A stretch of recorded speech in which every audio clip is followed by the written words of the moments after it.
Hello friends, it's Cindy Brumbaugh from CindyLeeBDesigns.com, independent Stampin' Up demonstrator. I have a pretty card made for you. It's a fun fold. I've seen many different cards all over Pinterest using this type of a fold. Not sure who is the originator of it, but I kind of looked at it and figured out this is a halfway mark and kind of went from there, and then thought of making it open this way so we can see both sides of this beautiful designer series paper. So we are using the Dress to Impress bundle. You can find that on page 55 of the mini catalog, and the designer paper I'm using is the Best Dressed 6x6. So because I was using 6x6, it was great to be able to save a sliver off of this for another card. So here we go. Let's look at these images here. We've got the shoes and the lipstick and the perfume. I went with the perfume because I love this designer paper with all these different perfume bottles, and I thought that would be a great way to show them off here and also here. And I kind of like how this coloring turned out here too. So that Dress to Impress bundle, Dress to Impress bundle, has that little purse. And I know I said in my blog post I was going to make a purse. I'm going to do it this week. Okay, so I used the perfume bottle die and also this nice sentiment die here on the front. So let's get, this is such an easy card. Let me show you how easy it is.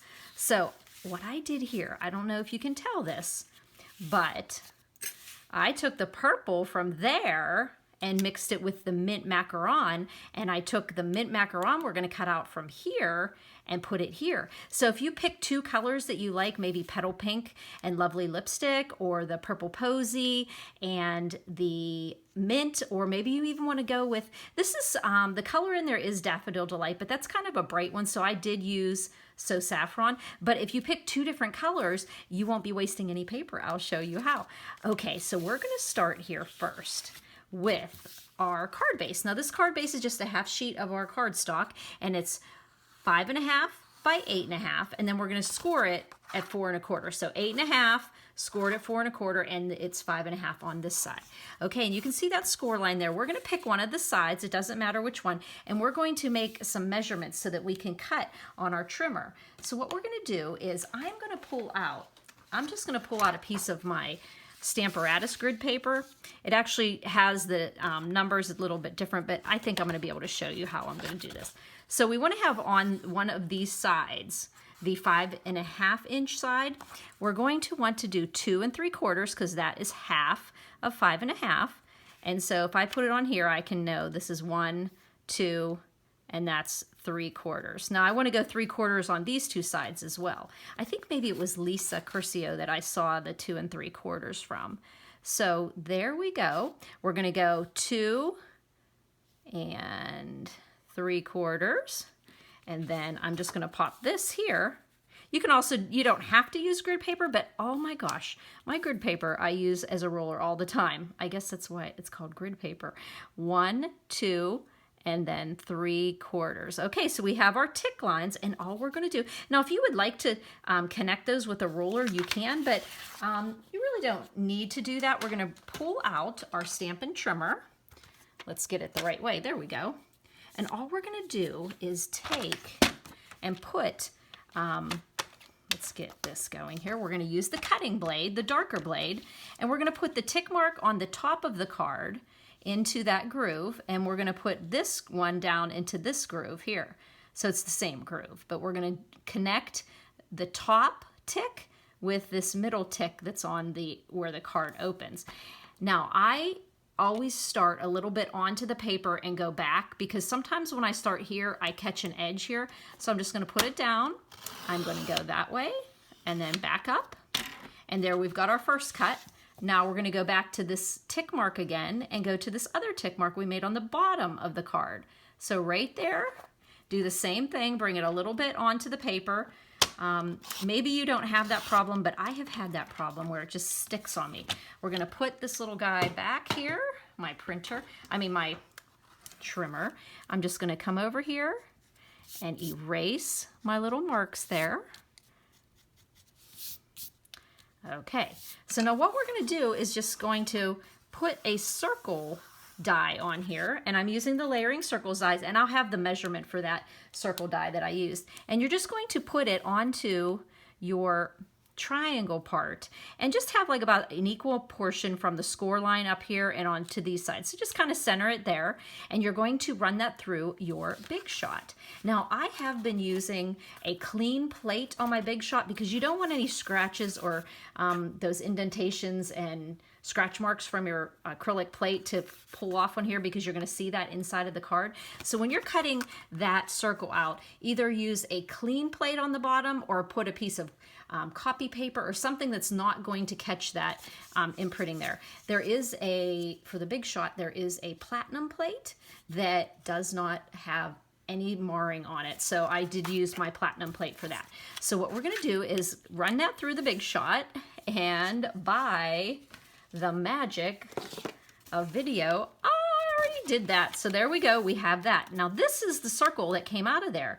And when I was playing around with it, I went and I was trying to find colors that I want to do, and I cut out all these stitched circles from my Stitched Shapes framelit dies, and I cut them all out and played with them, and then I came up with that, oh wait, I can mix and match them here. So then I just took that Stitched Shape circle, and I just put it on there because you can see it, and I ran it through the Big Shot, and that's the one I used on this card.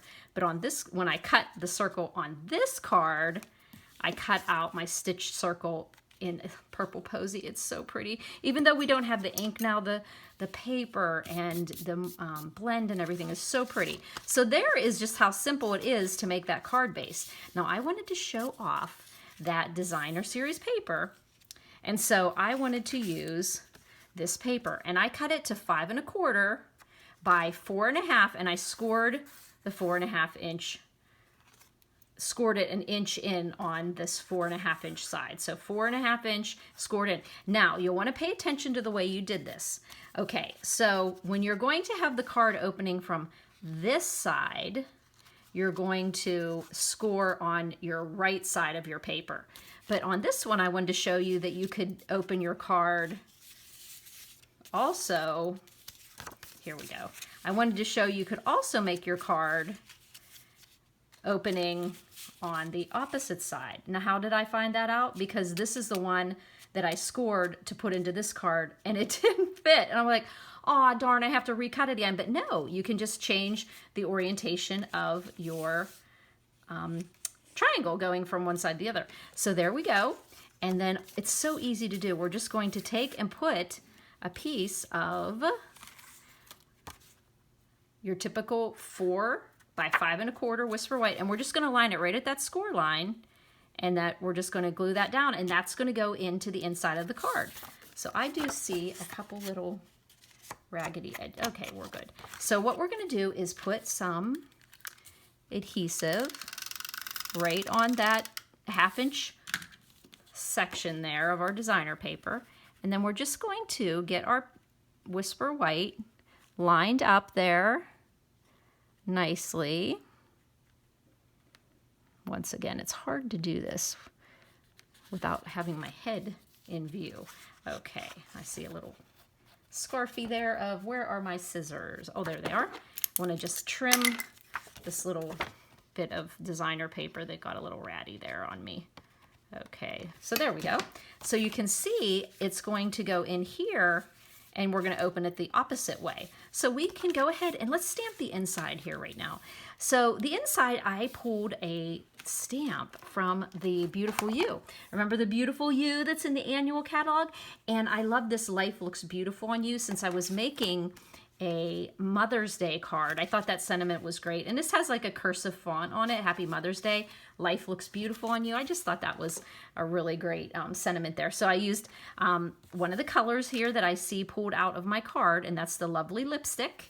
And I'm just going to open that up, get my stamp here, Life Looks Beautiful on You. Going to ink that up. Check to make sure I don't have any edges. Then I'm just going to put that on the inside of my card. So let's just see, I always like to line up my grid paper when I do this. So Life Looks Beautiful on You. There we go. And that just pulls that lovely lipstick out of this pretty paper here. And then that's just going to go into our inside of our card. So why not just do that? Let's put our adhesive. And the reason why I only put a 1/2 inch of a flap here for you to adhere to, I didn't want to have it come over too much and impede your writing space and end up with, you know, bumps and stuff. So then you just come over here and you want to really make sure that the top, bottom, and the left side, or whichever side is the side that's not towards the fold, make sure that this side really has a nice straight edge, because that's the one you see, because this one's hidden. So there we go. There's our card. And we're going to be putting this guy in there. And why not just do that right now? Let's just do that so that we can see how pretty this is going to be. So we're putting our Purple Posy stitch circle in there. And then let me show you this really cute perfume bottle. Now this perfume bottle, I ended up using this here, and I used So Saffron because I thought that the yellow in here was more of a subtle yellow. So I used the Subtles family, and I used the So Saffron to stamp on there. And then I just took the Purple Posy Stampin' Right marker and I colored directly onto this image here, colored it directly on my stamp, and then I stamped it right in the middle there, and it's the color of the Purple Posy. Now remember, Stampin' Right markers are the markers you can color on stamps with. Do not color on a stamp, especially a photopolymer, with a Stampin' Blend, because they're alcohol markers. They will absolutely stain. You'll never get it off of a photopolymer, and it'll still work okay, but the blends, it won't stamp a nice image because the blends are alcohol markers. So make sure you use the Stampin' Right markers, and these are these type of markers, okay? So that's the Stampin' Right markers, and then the Stampin' Blends are these ones here. So the Stampin' Blends you use when you're coloring in images and things that you don't, you're not going to be putting on a stamp, okay? So there we go.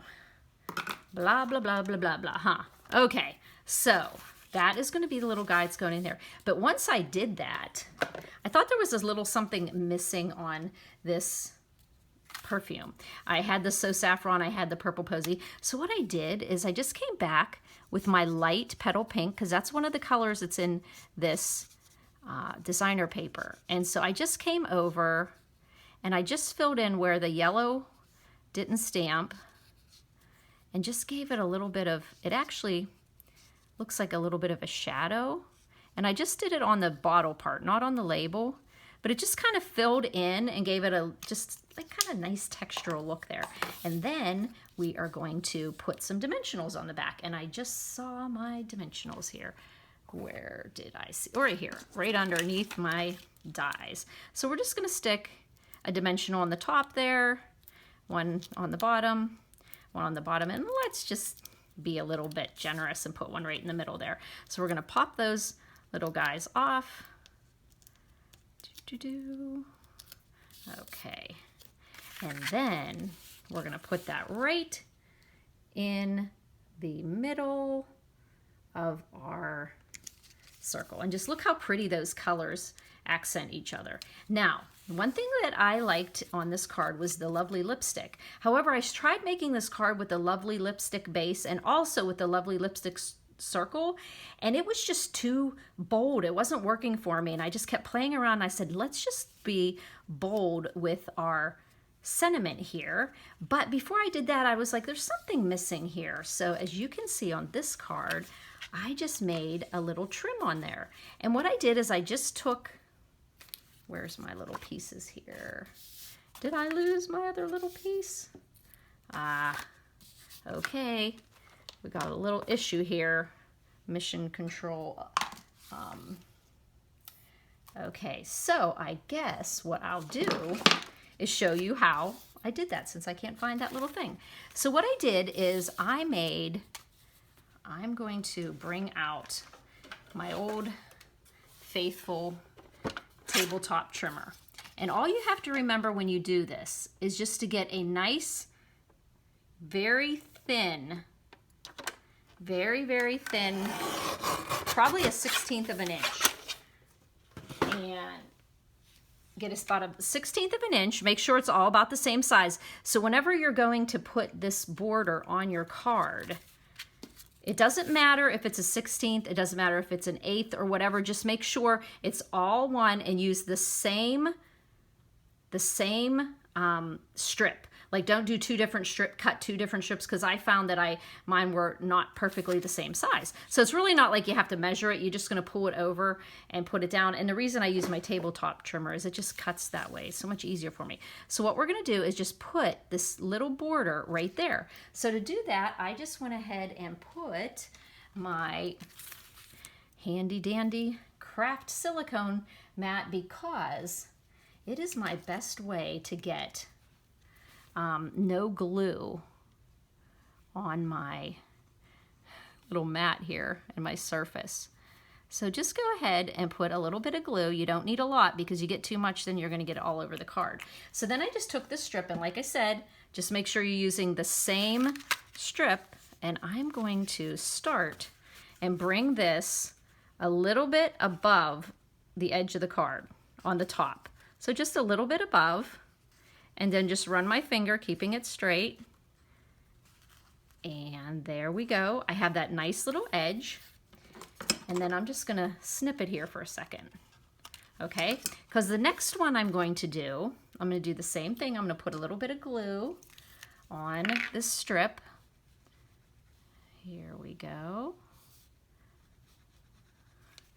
And I'm going to take this squared edge here and line it up with this other edge that's on the end, because you can't go past the border of the card, the edge of the card. So you cannot go past, because if you go past, the point is going to go past your card. So just line that up. I hope you can see that. I hope you can see that. Make it kind of like a T right there, and that will keep your point the right size. So then you can just come back and snip, make sure it's adhered real well. Come back and snip this little edge off there. And then we're going to snip these edges on the back here. Make sure this is, usually when you turn it over on the back, you can see if it's not totally straight. So then we're going to snip off this edge here. And then Cindy's going to clean her scissors, because she's got gooby goobs all over it. Okay. And get that little edge. And now we just have this little accent here. Now I did notice when I was using my Big Shot and I cut this out, I must have had a little piece of paper that flicked on there and gave an impression, so I can probably figure out a way to fix that. But the next thing is you're putting your Happy Mother's Day, and I wanted it to be at the bottom, so it was halfway between the circle and the bottom of the card, and then have an equal distance on this side. So just make sure you put your dimensionals closer on this side. Now, of course, on this card, I had to put them the opposite way. So get those dimensionals back here. Whoa. Well used dimensionals, huh? So we're getting to the edge of this pack of dimensionals, but that won't be all. I'll use all these little edges. So now we have the dimensionals at that edge of this card, because it has to. Now let's see if I can make this be straight here, kind of looking at a little bit of an angle here. And I don't think that's, oh, see, if I get my card on that grid paper, it's going to give me a better horizon line to be looking at. So let's say, I think I want it up a little further. Okay, so that looks, oh, I'm moving my card. So there we go. And then it still needed just a little, now look how cute that is. Opens up and life looks beautiful on you. And if you wanted to put something here, you could, but it's just beautiful to see that color coordinating there. Now, after I finished this, I thought, oh, rhinestones, pearls, something. And I got into my drawer and I found some rhinestones. I don't know where they, or I mean some sequins, and I'm not, they're the sequins that had petal pink in them and green. And so I just kind of pulled them out because they have some pretty colors in them, like the yellows and stuff. So I just pulled a couple of these off of here and put them on the side of the perfume. So I would say I want to put one here, and they're kind of iridescent, and they have, I knew there was petal pink in this set of sequins. Put those aside there. And a little petal pink, and then I'm going to put one over here. And they actually had like mint and the pink. Let me see here. Shall I take? Yeah, let's take one of these little guys that's hanging out there on the edge.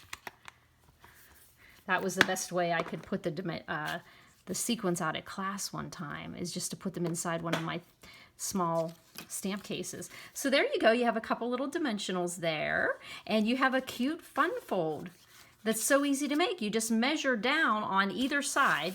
Notice we've got two different, you know, and my strips are a different size too. It just happened to be the way I cut it, but I made sure I used the same 11-inch strip to put on there. And it's just 3 easy measurements. On the side here, you go to the middle at 2 3/4, and then you go from the where you open your card over 2 3/4, and on the bottom edge where you open the card, 2 3/4. That's all you have to do. Then find out what can fit in a circle. You can use any shape you want to. I find the circle and the square looking like a diamond look really well. Look really well. They look really good. So there you go, the Dress to Impress bundle, and making that fun fold there. And like I said, you can make 2 cards and save on your paper by using the circle you cut out. If you have any questions about this card, you can go to my blog, cindyleebdesigns.com. After the YouTube description, there is a link where it says visit my blog, and there's a link, and just press that link. It'll take you to more pictures and any other special things that I want to show you about this card. It will have all the measurements, as will the YouTube description. At the bottom, underneath the description, you'll see all of the products I used, the general dimensions that I used, and then you have this video to make a fun fold there. Have fun. Thanks for buzzing by, friends.